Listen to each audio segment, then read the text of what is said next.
Mr. President, you are recognized.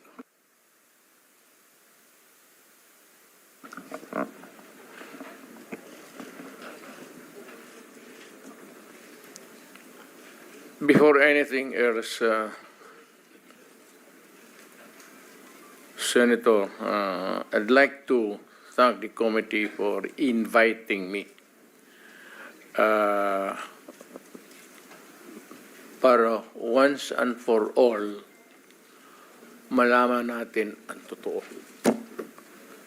So, I would like to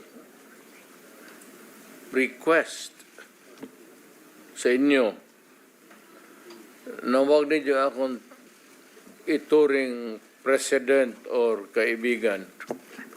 Treat me as a witness and tignan natin kung lalabas yung totoo.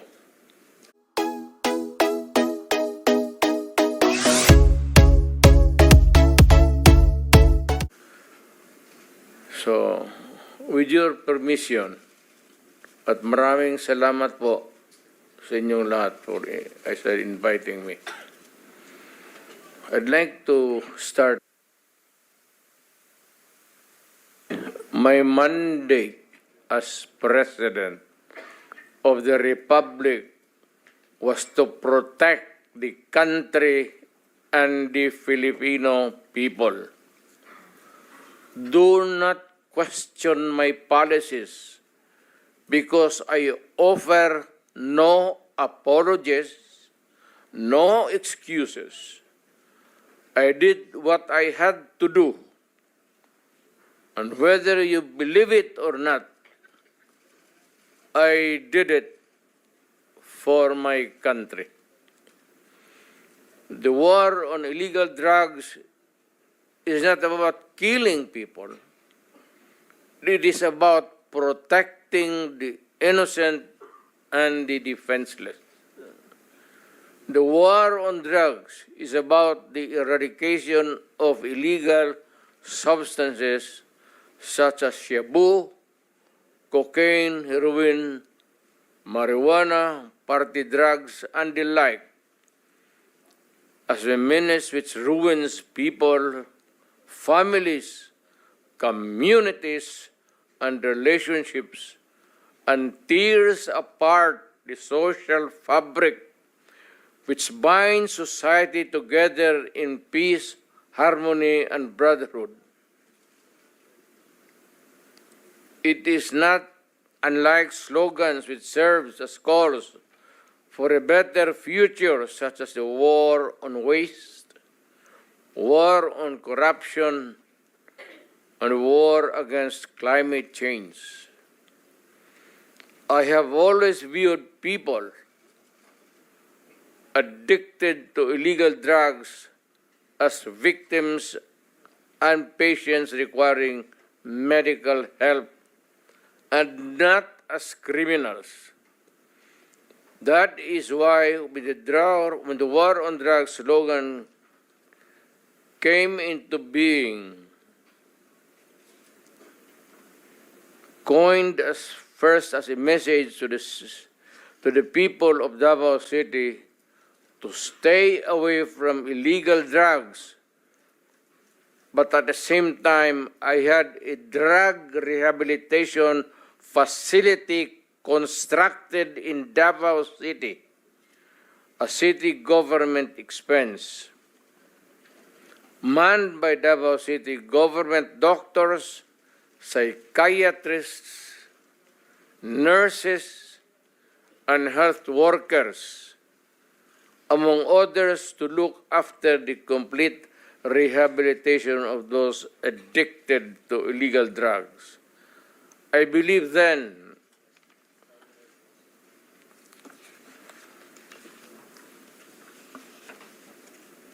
and I still believe now that rehabilitation and not fear of death or incarceration to be the key to the return of the addicted individuals back to the mainstream of a just and forgiving society. But no mistake about it, I hate drugs. I loathe the purveyors, the merchants, and the pushers of this demonizing element. I have not failed to emphasize this from the very day of the campaign when I ran for the presidency in 2016. This was my covenant with the Filipinos who believed in me.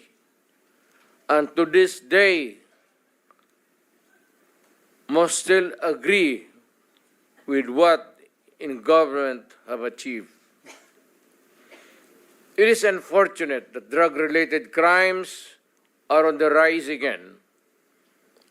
Every day you can read about children being raped, people getting killed and robbed. And just recently, a drug den was raided within the Malacanang complex. This clearly manifests that the purveyors of this menace are back in business.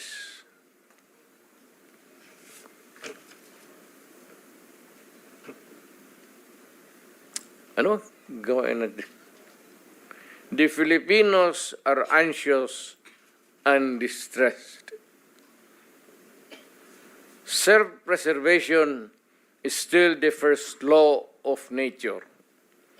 It is instinct. It is recognized in our laws as self-defense. That is why I have always told the police authorities and operatives to be mindful of this basic law of nature. However, I tell them not to abuse their authority and power, and hindi ko talaga pinayagan yung abuso ng pulis o sundalo kailanman sa buong buhay ko and as mayor for so many years and as president, in the guise of protecting themselves. But when your very life is placed at risk and it can be snuffed out in a matter of seconds, then and only then must you act accordingly. Repel the aggression only in self-defense. Alam mo, matagal ako nagturo sa aming bayan sa Police Academy. When I was a prosecutor, to augment my income noon na bago akong kasal, nagturo ako sa police. Ang sinabi ko talaga sa kanila, when you are arresting a criminal, you are not supposed to request him to surrender. Rather, you have to overcome the resistance. However, pag ayaw, it's the duty of the police is to overcome the resistance kung ayaw mag-surrender. At kung may baril, at kung tingin mo, sabi ko sa mga pulis doon sa academy, mamamatay ka, barilin mo. Barilin mo sa ulo. Patayin mo at least one less criminal in the community. Yun ang utos ko when I was a fiscal and I was a professor doon sa Police Academy. Yun ang turo ko sa kanila. No quarters given, no quarters asked.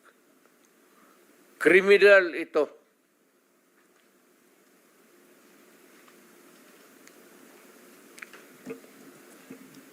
Repel the aggression only in self-defense.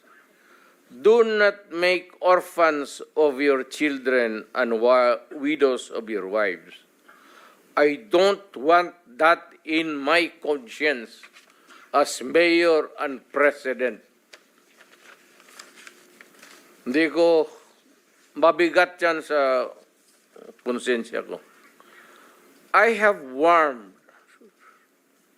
but before that, my job as president was never easy, and it was not meant to be. I have tried to do the best I can to address the problem of illegal drugs firmly and without compromise. For all of its successes and shortcomings, I alone take full legal responsibility sa lahat na nagawa ng mga pulis pursuant to my order. Ako ang managot at ako ang makulong, wag yung pulis na sumunod sa order ko. Kawawa naman, nagtatrabaho lang. Yun ang gusto kong sabihin sa Pilipino at mabutit niyaya ninyo ako dito. Once and for all, yan ang gusto kong sabihin sa tao.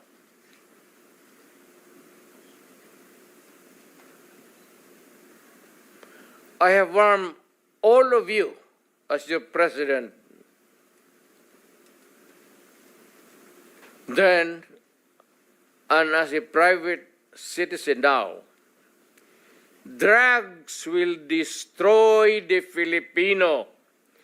It will destroy my country. And I will never allow it.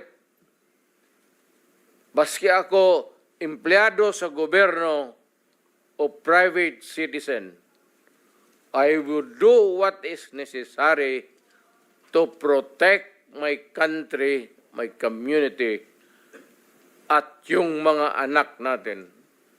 This is a matter of principle. At papagkamatayan ko yan. Maraming salamat. I'm ready to answer your question. Thank you, Mr. President.